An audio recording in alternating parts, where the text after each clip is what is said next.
Hi everyone, welcome to our blog, and for today's episode we will talk about the benefits and introduction of multimedia and ICT in 21st century. So before we start, I will introduce myself first. My name is Jobet John, and here with me, Ria Aban and Aaron Nabalsidya.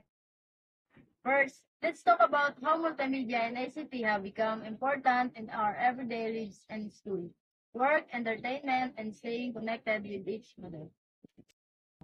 What are multimedia and ICT? So multimedia, when we use different types of media like text, sound, videos, and animation to share information and entertain people.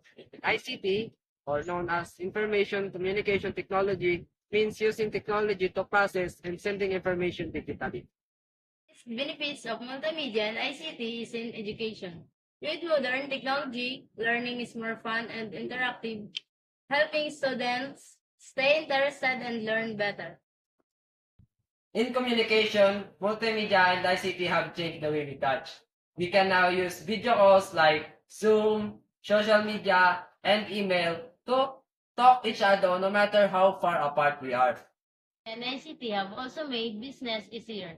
With e-commerce platforms, people can start online businesses and reach customers all over the world. Multimedia and ICT makes things more exciting.